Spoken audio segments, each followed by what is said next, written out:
What's up, everybody? This is going to be the last one for Sanity's off the table. This is chapter 6.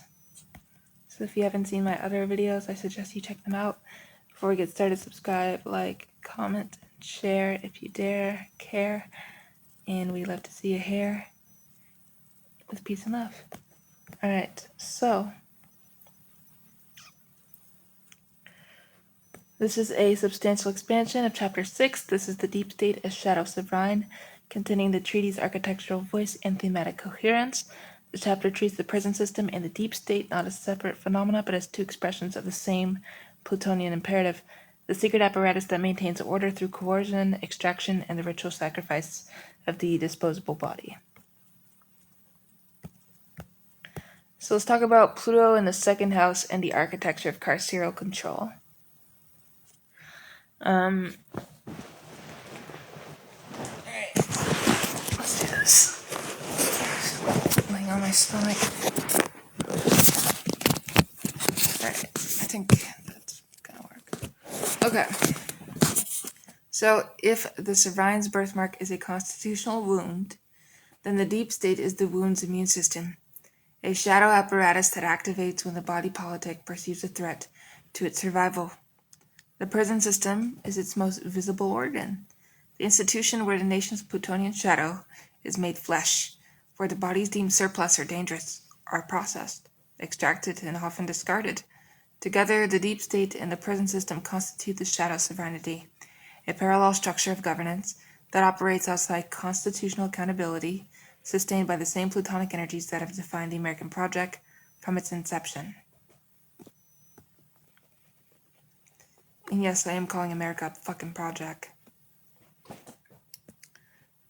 In the Sibley chart, the signature of this shadow sovereignty is unmistakable. Pluto in Capricorn in the second house is the planetary root of the nation's relationship to resources, value, and power. Pluto is the hidden, the subterranean, the coercive. Capricorn is the state, the hierarchy, the structure of authority. The second house is wealth, labor, and the body as property. This placement does not describe a democracy, it describes a plutocracy, a system in which the state's hidden hand manages the extraction of value from human bodies, and in which the boundaries between public governance and private exploitation are deliberately blurred.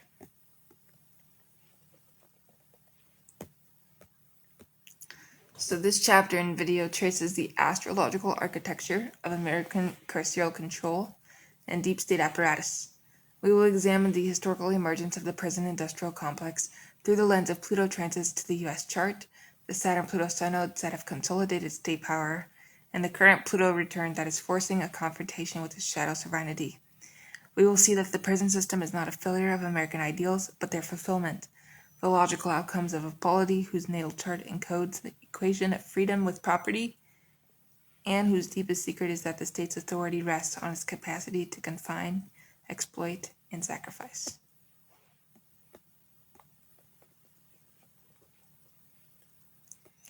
Alright, Pluto in the second house, let's expand on that. The body is capital. What is it really? What does it mean? Well, the second house in mundane astrology governs not only a nation's treasury and natural resources, but also its values, what it deems worthy of investment, protection, and exploitation. In the Sibley chart, Pluto's placement in Capricorn in the second house is a signature of structural extraction. The state, Capricorn, uses its hidden power, Pluto, to convert human bodies and labor into wealth, second house. This is the astrological root of chattel slavery, convict leasing, and mass incarceration, each a system in which the state or its private partners treat the incarcerated body as a resource to be exploited.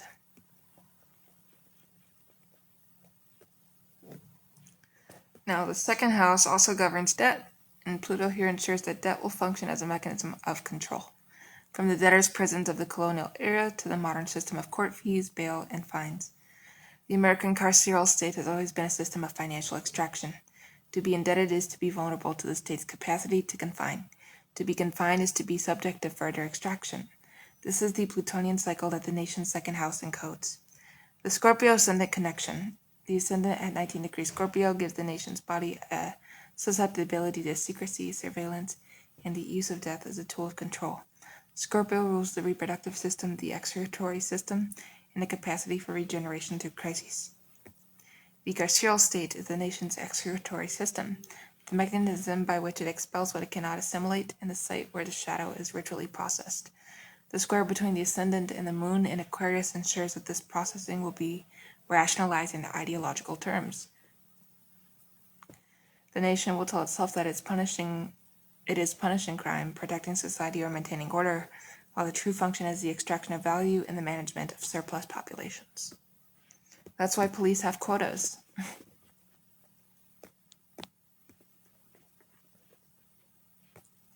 Alright. The shit they don't teach us in school. So the convict lease system. Pluto and Cancer in a post-Reconstruction backlash. The first great carceral expansion in American history occurred after the Civil War, during the period of Pluto and Cancer, which is from 1866 through 1883. The transit of Pluto through the sign of the home and the foundation coincided with the collapse of chattel slavery and the rapid construction of a replacement system, convict leasing. So under the convict lease system, Southern states leased predominantly black prisoners to private corporations, coal mines, railroad companies, plantations, where they were subjected to conditions often worse than slavery.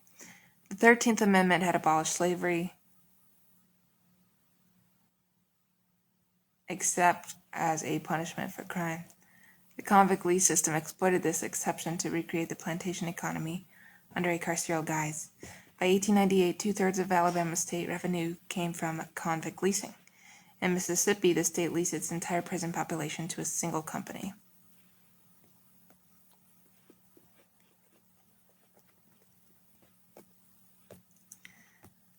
The astrological signature of this period is Pluto in Cancer opposing the U.S. moon in Aquarius and squaring the U.S. ascendant, the same configuration we saw in the 1930s and will see again in later eras. Pluto in Cancer, the foundation of the home, opposing the moon in Aquarius, the collective emotional body, produced a national trauma, the end of Reconstruction, the rise of Jim Crow, and the re-entrenchment of racial hierarchy. The square to the Scorpio ascendant ensured that this trauma would be hidden, rationalized, and projected onto the bodies of the imprisoned.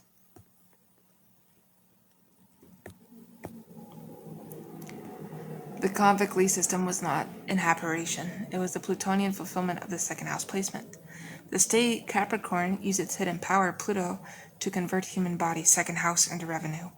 The system persisted until the early 20th century, when a combination of labor union pressure, moral outrage, and the economic inefficiency of leasing led to its formal abolition. But the structure, the fusion of state authority, private profit, and carceral control, had been established as the template for the American approach to punishment.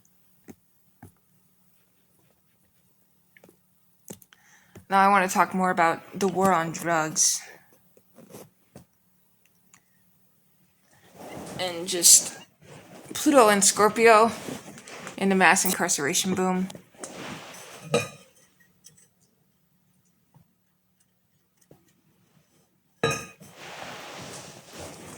So, the modern era of mass incarceration began in the 70s and accelerated through the 90s, driven by the war on drugs declared by, of course, none other, President Richard Nixon in 1971, and expanded by every subsequent administration.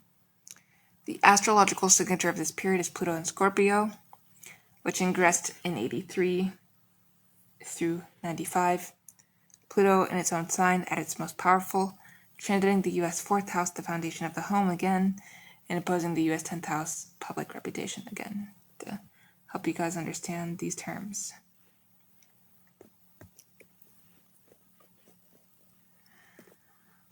So, we dissect the transit. We see Pluto in Scorpio, and its domicile is the planet of death, secrecy, and transformation operating at full intensity.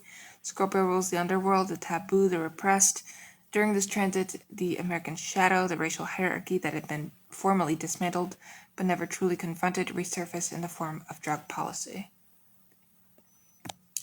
As well as Saturn in Scorpio and Saturn in Sagittarius. The conjunction and subsequent square between Saturn and Pluto during this period, exact from 83 through 84, crystallized the carceral state.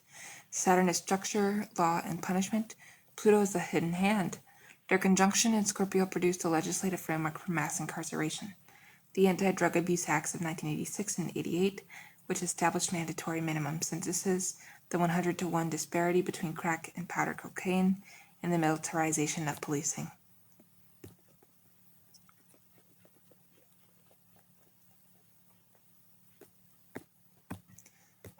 As well as Uranus and Scorpio, it had prepared the ground, so during the late 70s, it brought the sudden emergence of the crack cocaine epidemic and the political panic that would justify the punitive turn.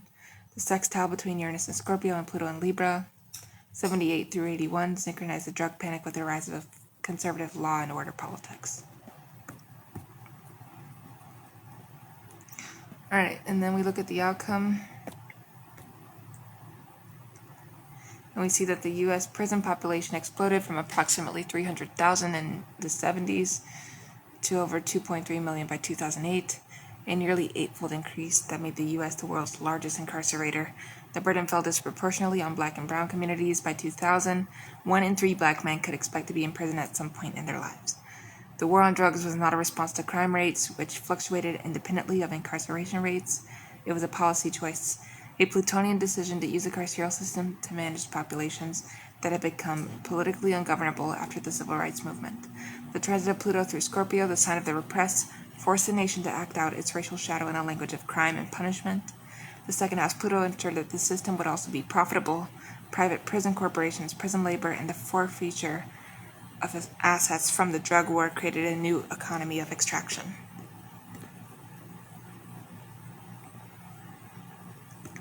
Alright, now I want to talk about the deep state more in depth.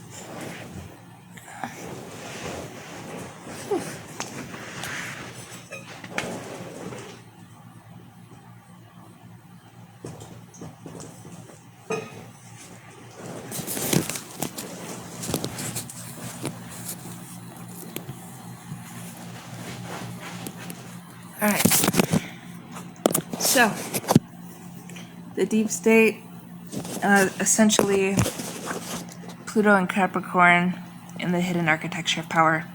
But is it really hidden? We'll put the air quotes. So while the prison system represents the visible face of the shadow sovereignty, the deep state in, all reality is its hidden architecture.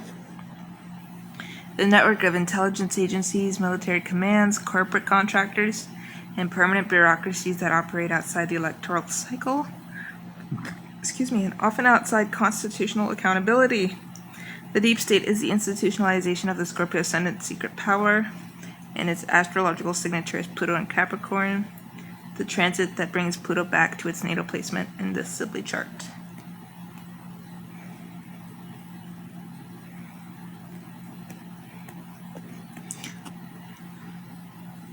So the transit of Pluto and Capricorn, Pluto's return to the degree of the U.S. second house. Pluto, 27 degrees Capricorn, is the central transit of the current era.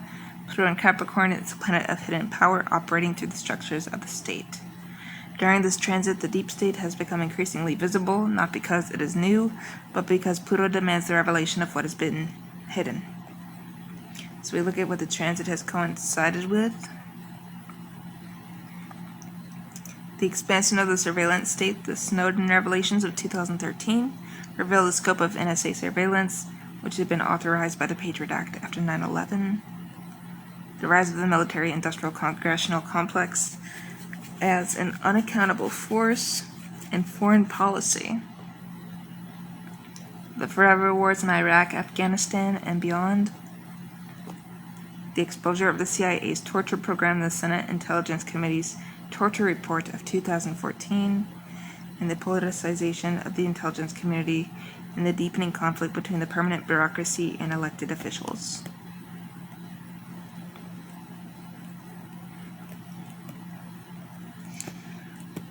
Now we see the deep state as Pluto and Capricorn. So Pluto and Capricorn describes an entity that is neither elected nor accountable, yet possesses immense power over the nation's resources, second house, its security, Scorpio ascendant, and its public reputation, 10th house. The deep state is a shadow government, the hidden structure that the Sibley chart, Scorpio ascendant, and second house Pluto together predicted It is the institutional expression of the nation's constitutional wound, a polity that was founded on the rejection of monarchy, but that has gradually constructed an unelected apparatus of state power that exceeds the wildest dreams of the monarchists of 1776. So the deep state and the prison system are connected not only by their Plutonian character, but by their function. Both are systems of containment. The prison contains the physical body. The deep state contains the body politic, ensuring that the elected government cannot deviate too far from the interests of the permanent apparatus. Both are funded by the second house resources that Pluto controls, and both are justified by the Scorpio sun and its logic of secrecy. The public is told that these systems are necessary for security, for order, for the protection of freedom, when in fact they function to preserve the hierarchies that the nation's founding ideals nominally reject.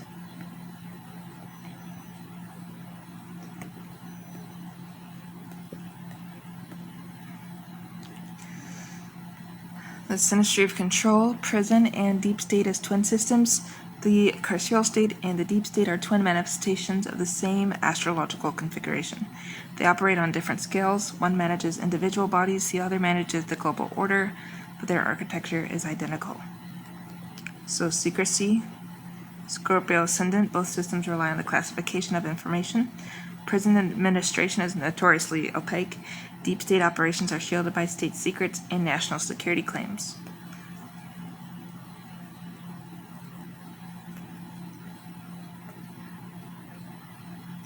As well as extraction, Pluto in second, both systems convert human activity into value. Prison labor generates billions of dollars in goods and services. The military-industrial complex converts defense budgets into corporate profits. Structural permanence, Capricorn, both systems persist regardless of electoral outcomes. Prison populations do not decline when a new president is elected. The intelligence community does not disband when a new administration takes office. And sacrificial logic, Scorpio, both systems require the ritual sacrifice of bodies, prisoners, soldiers, whistleblowers to maintain their legitimacy.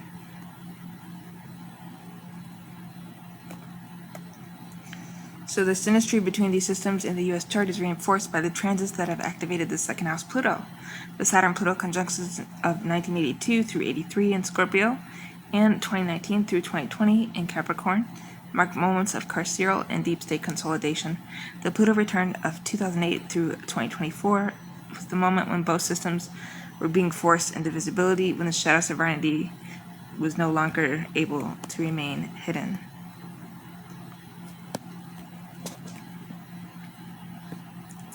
Let's talk about the prison as ritual sacrifice. Returning to the theme established in Chapter 2, Celebrity Scapegoat, we can see the prison system as a mass-scale sacrificial mechanism.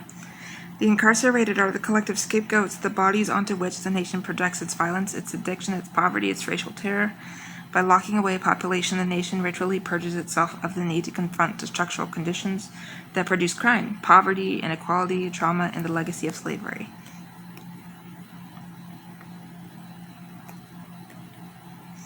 The transits that activate the U.S. second house Pluto invariably coincide with expansions of the carceral state. The Saturn-Pluto conjunction in Scorpio from 1983 produced the sentencing laws that drove mass incarceration. The Pluto return in Capricorn, it's coincided with a slow, uneven decarceration, not because the transit has softened the carceral impulse, but because the economic crisis of 2008 made mass incarceration fiscally unsustainable for some states. Yet the structural logic remains. The prison system continues to function as the nation's primary mechanism for managing the populations that the Plutonian second house has designated as surplus.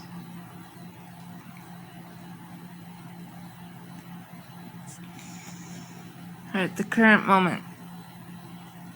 As Pluto completes its return, which already occurred, we're going to start to see the shadow sovereignty undergo a crisis of legitimacy even more.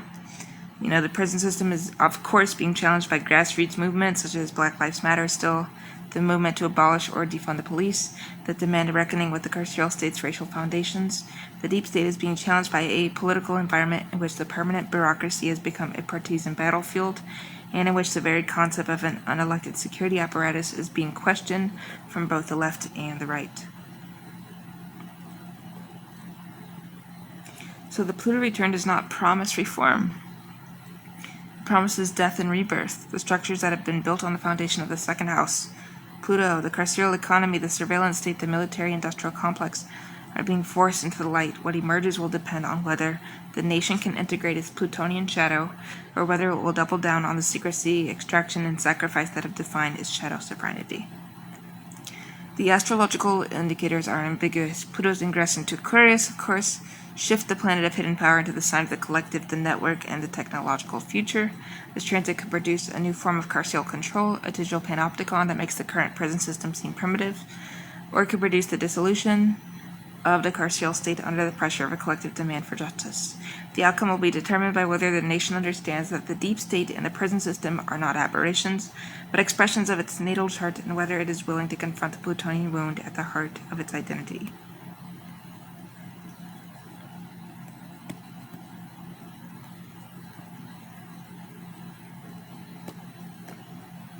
Alright, we're going to conclude here. The deep state and the prison system are the U.S.'s shadow sovereigns, the hidden powers that govern when the elected government is deemed insufficient to maintain order. They are the institutional embodiment of the Sibley chart Scorpio ascendant and second house Pluto, and they've been activated by every major chaos transit of the past century. Saturn-Pluto conjunctions, Pluto returns, Uranus-Pluto squares. The current moment, Pluto return in Capricorn, which is still lingering, is the moment when the shadow sovereign is being unmasked. The prison system is no longer hidden, it is the subject of a national debate. The deep state is no longer a conspiracy theory, it is a political reality acknowledged by both parties, albeit with different valuations. The unmasking is the transit's demand, the hidden must be seen, the buried must be excavated, the sacrifice must be acknowledged. Whether the nation can integrate the shadow without destroying itself is the question that the remaining chapters will explore, but the astrological record is clear. The U.S. was born with a Plutonian wound, and the deep state and the prison system are its most enduring scars. Sanity, as we have argued, is off the table, but perhaps the unmasking of the shadow sovereign is a necessary precondition for a different kind of order, one that does not require the ritual sacrifice of its own people. With peace and love, I will see you in my next video.